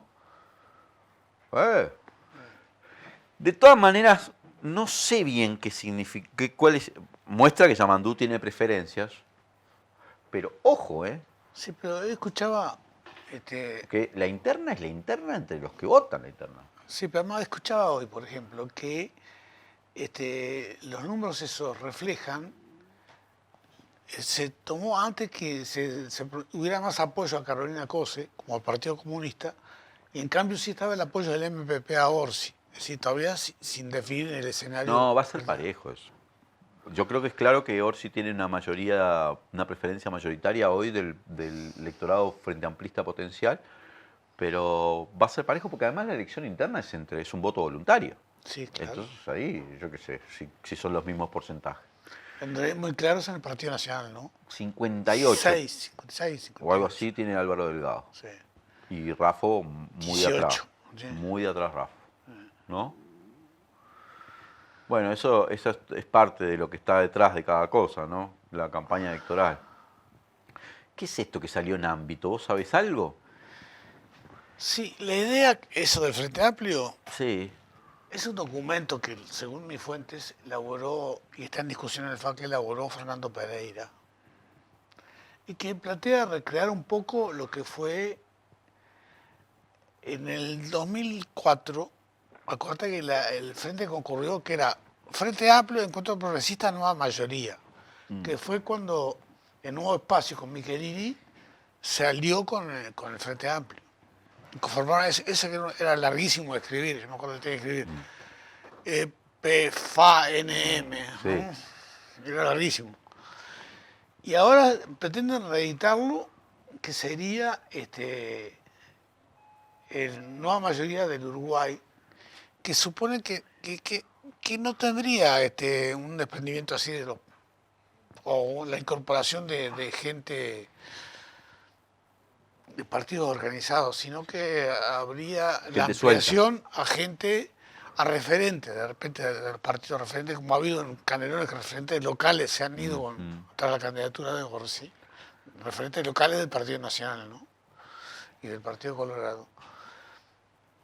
Recrear eso, recrear lo del 2004, que empezó, acordate, en las elecciones de 1994, cuando se creó el Encuentro Progresista. Igual está en discusión en el frente, ojo. Después tenemos, Popi, como para ir cerrando. Un hecho bueno. Bueno, no. Fue la conferencia de prensa de familiares, donde informaron que los restos que se aparecieron en el batallón 14 a una mujer, características óseas de esos restos permiten determinar que era una mujer, que es una detenida desaparecida, dice la doctora Luciardo, por varias cosas, porque ese es un enterramiento original, aparentemente, o sea, no es que fue removido y nuevamente enterrado, y además tiene el tratamiento habitual, ese con cal para... Con cal, claro. Entonces, claro, si bien hay 40 mujeres desaparecidas, pero ahí son 3 las que van, ¿no? Y bueno, Amaya, no se Sanjurjo. puede descartar que pueda ser alguna desaparecida en Argentina que se han traído en los vuelos de la muerte, pero si bien no se puede hacer conjetura, hay que esperar. Como que hay 3 que uno dice, bueno, que me refiero a Elena Quintero, María Claudia Y a Maya Sanjurjo. y a María Sanjurjo. Pero puede ser, hay Puede 40, ser otra, ¿no? hay 40 mujeres desaparecidas entre esos 197 casos y hay que esperar. Pero bueno, sabemos que es una compañera. Qué espera difícil, ¿no? ¿Eh? Qué espera difícil. Sí, es una espera difícil, Popi, pero es necesario no apresurarse, que si la ciencia trabaje en determinar la identidad de esta compañera, que más allá de quién sea, significa un avance de la verdad y también de un poco de justicia, que aparezcan sus restos y permita a su familia saber qué pasó. Ahora, interesante, es muy interesante que sea un enterramiento original. Hay que levantar toda la tierra del batallón 14, ahí hay más. Sí, sí. Ese es un cementerio clandestino, batallón 14, a esta altura es evidente. Lo dijo la integrante familiar, ¿cómo se llama? Zaffaroni. Hay más ahí. Y me han dicho a mí que los militares le llaman Arlington al 14. En referencia al cementerio De Arlington, de las Yankee. Fuerzas Armadas estadounidenses. Arlington, donde está el soldado desconocido y Sí, todo. sí. Ah. Qué tremendo, Copi, Sí. ¿eh? Muy buena la explicación también que en la mesa anterior, la mesa de análisis sobre por qué desaparecer gente. Esto que decía Rico, Sí. Álvaro Rico citando a Hannah Arendt, ¿no? Cuando ya no es suficiente ni la muerte. En la represalia política no solo hay que matarlos, sino desaparecerlos. Bueno, es impactante. Es parte de la historia de nuestro país. Y bueno, tenemos que esperar. Tenemos que esperar para saber quién es esa compañera, para determinar su identidad. Popi, nos quedan unos minutos, así que te propongo que analicemos también algún otro tema de esta semana. Yo sé que el tema del agua es como el tema excluyente, ¿sí? Pero no podemos obviar, ya que mencionamos la aparición de estos restos, ¿no? Que esta semana se cumplen 50 años del golpe de Estado, como Sí. veníamos hablando con los compañeros, con los profesores que estuvimos hablando en la mesa de análisis. Pero en nuestro Parlamento se están discutiendo cosas, ¿no? Como la liberación Domingo Arena, de los viejitos. pero también se han discutido cosas que, si no escuchaba lo que decía Gabriel Kiriti sobre todo, se discutían en aquella época, ¿no? La regulación de los sindicatos, Y se avanzó en eso, ojo. Y se avanzó en eso. Y viste que ahora, ¿Viste? me salgo un poco del tema, pero por ejemplo, el Zunca está teniendo problemas por la caída del... Si bien lograron la ultraactividad, no tienen las pautas todavía del gobierno. Hicieron una gran movilización esta Sí. semana. Y las patronales no... impávidas, ¿no? Sin avanzar. Yo creo que la ofensiva sobre el movimiento popular va a seguir. Va a seguir. Y sobre los trabajadores sobre todo, ¿no? Porque es un escollo. El movimiento social organizado, el movimiento sindical, es un escollo por la aplicación de los planes. Fíjate vos que lo del agua se ve también, porque ¿por qué decidió el gobierno? Darle participación a un privado. Es decir, la iniciativa del plan Neptuno o Arasati viene de un privado, no es iniciativa del gobierno, del Estado. Está lo de ANCAP, está lo de UTE, de darle que los molinos puedan vender directamente a las empresas. Y lo de OCE, yo qué sé, dejarla caer tanto a OCE, yo no sé. Así como avanzaron sobre la posibilidad de construir una planta, aunque no potabilizan, también no es dejar que en algún momento aparezca un privado con una solución mágica para el tema. Porque, por ejemplo, una cosa que va a tener que hacer, porque los ríos nuestros están muy jodidos, en algún momento vamos a tener que sacar agua del río de la Plata.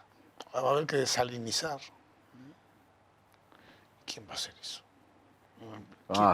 Es decir, lo gobierna la derecha, olvídate que se van a arreglar para que cualquier proyecto de eso favorezca a algún privado.